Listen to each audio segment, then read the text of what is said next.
보시면 제이슨 형식은 우리가 제이슨이라고 해서 자바스크립트에서 객체 형식으로 해서 사용하는 구조화된 데이터를 표현하기 위한 문자 기반의 형식이었어요. 그러니까 데이터를 보내기 위해서 하나의 포맷이 되는 거예요. 얘는 이제 속성과 값으로 키와 밸류로 짝을 이루어서 표현을 한다. 그래서 어떻게 표현했었어요? 제이슨 데이터를 우리가 속성 그리고 값의 형태로 표현을 했죠. 이걸 이제 더 큰 구조로 제이슨 객체로 표현을 했었어요. 제이슨 객체로 표현할 때는 중괄호 안에다가 데이터들을 여러 개 나열해서 표현을 할 수가 있었다.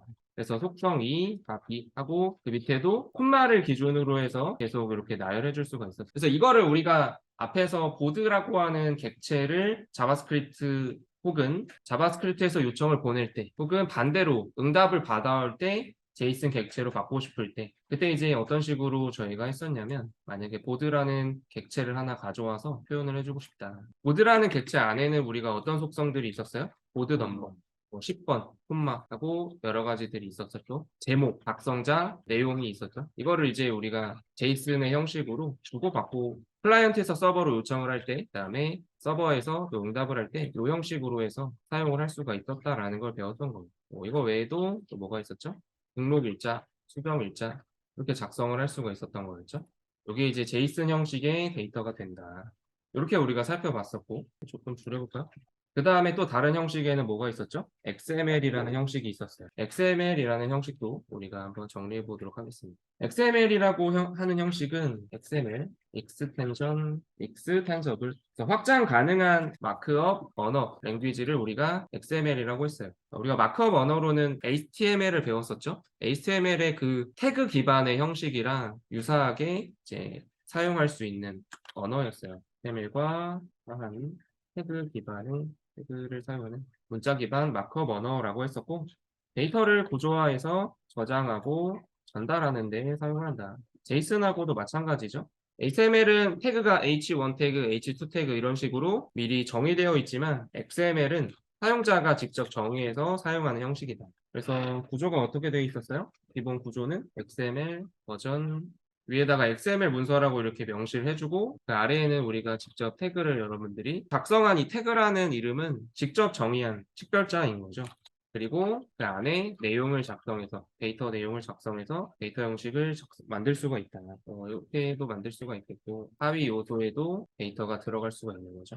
얘도 마찬가지로 우리가 이런 형식으로 나타낼 수 있는데 이것도 보드와 같은 형식으로 객체를 표현한다라고 하면 상위 요소 태그에 보드라고 작성을 해야겠죠. 그리고 그 밑에 보드 넘버 하고 안에 값이 이제 들어가는 거죠. 그래서 같은 태그 형식으로 쭉 나열해서 사용을 합니다. 작성자, 내용, 일자, 수정 일자.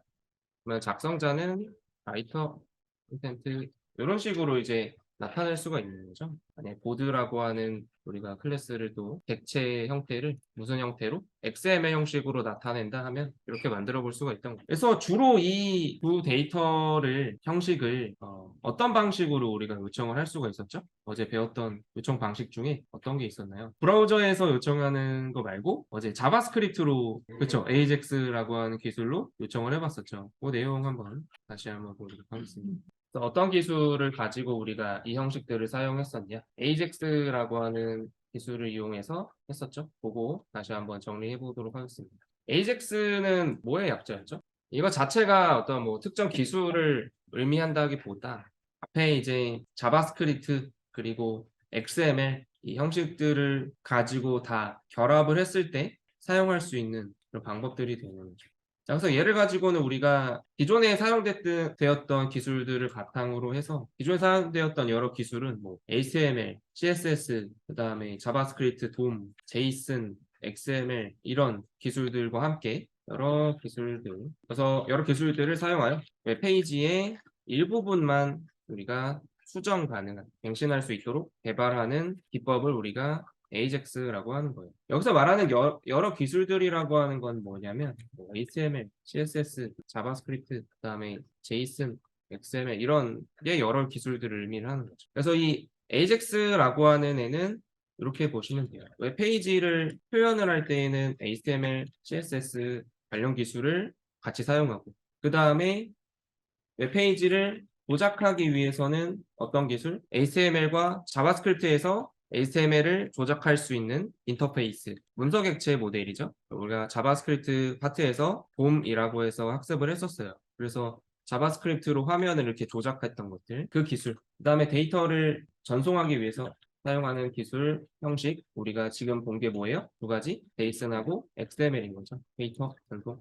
그러면 이거를 전송하기 위해서는 비동기 통신을 위해서 사용했던 자바스크립트의 객체가 뭐예요? XML, HTTP, 리퀘스트라는 객체를 사용했던 거예요. 이 기술들을 다 묶어서, 여러 기술들을 묶어서 웹페이지 일부분만 갱신을 하기 위해서 그 목적으로 사용하는 이 개발 기법을 우리가 AJAX라고 한다. 그 중에서 우리가 어제 실습해 본 거는 AJAX로 JSON 데이터를 요청해보고 XML 데이터를 요청해보고 했던 거죠. 자, 그래서 우리가 비동기 통신을 할 때에는 저 XML 리퀘스트 객체라는 객체를 통해서 특정 데이터를 이제 준비해서 어제 작성했던 코드들로 우리가 요청을 했었죠. 이 기술을 가지고 뭘 할 건지 결론적으로는 비동기 통신을 하기 위함입니다.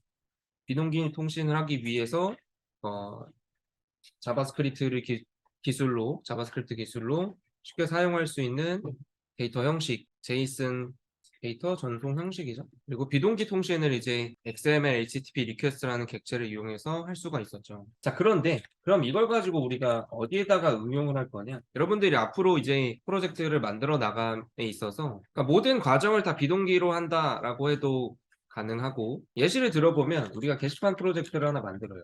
그럼 게시판 프로젝트에서 어떤 상황들이 있어야 되냐면 웹페이지의 일부만 갱신할 수 있어야 되는 기능이 필요할 수가 있어요. 그러니까 우리는 지금 서버 클라이언트에서 서버로 요청을 할 때 하나의 요청이 들어가면 그거에 대한 하나의 웹페이지를 응답을 받는 거죠. 만약에 새로운 다른 요청이 들어가면 화면이 바뀐다란 말이에요. 다시 불러오진다라는 거죠. 그런데 이제 우리가 뭐 게시판 프로젝트라고 생각했을 때 예를 들면 댓글을 작성한다라거나, 여러분들이 게시글 읽기 화면에 들어왔어요. 이 위에 제목하고 내용하고 쭉 나오죠. 그 밑에다가 뭐를 써요? 댓글을 이제 작성을 하죠. 여기다가 댓글을 작성합니다. 이 댓글을 작성할 때 여러분들이 입력창에다가 댓글을 작성하시고 작성 완료 이렇게 버튼을 딱 누르면 그 즉시 댓글이 제일 위에 갱신이 돼서 나오죠. 그럼 특정 이 부분만 뭐가 되는 거예요? 일부분만 갱신이 돼서 화면이 바뀌는 거죠.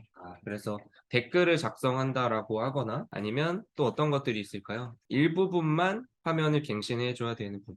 그래서 게시판 프로젝트를 한다라고 하면 댓글 기능을 만들 때 또 뭐가 있을까요? 화면을 일부만 갱신을 해야 될 필요성이 있는 것들. 어떤 것들이 있죠? 새롭게 다시 받아와야 되는 것들. 그런 거 외에도 뭐 이런 것도 해볼 수가 있어요. 여러분들이 회원가입을 할 때 중복된 아이디인지 검증하는 거 있죠. 그러면 중복 확인을 딱 누르면 자동으로 이미 사용되고 있는 아이디입니다. 회원가입할 때 아이디 중복 확인을 한다거나 유효성 검증을 할 때. 그러면 아이디가 중복되어 있다는 거를 확인하고 오려면 어떻게 해야 돼요? 실제로 그 서버의 데이터베이스에 이미 같은 문자의 아이디가 존재하는지 DB에서 확인을 해봐야 되는 거죠. 그렇죠? 그러면은 그렇다고 해서 이 중복 확인을 위해서 화면을 다시 요청해서 다시 전체를 응답받을 필요가 없죠. 화면은 그대로 있는 상태에서 아이디 중복 확인 버튼을 누른다라든지 아니면 그냥 키보드 이벤트를 가지고 그때그때 바로바로 확인한다라든지. 그래서 여러분들 회원가입하는 어떤 사이트에 들어가면 그냥 여러분들 작성하고 있을 때 사용 가능하지 않은 아이디입니다. 이렇게 바로바로 밑에 메시지가 뜨는 사이트들도 있고, 중복 확인 버튼을 눌렀을 때 그걸 비동기로 확인해 와서 데이터베이스에 그 아이디가 존재하는지 조회해서 여부를 알려줘서 사용 가능하면 초록색 글씨로 사용 가능합니다. 사용 가능한 아이디입니다. 이렇게 나오고, 만약 이미 중복된 아이디면 사용 불가능한 아이디입니다.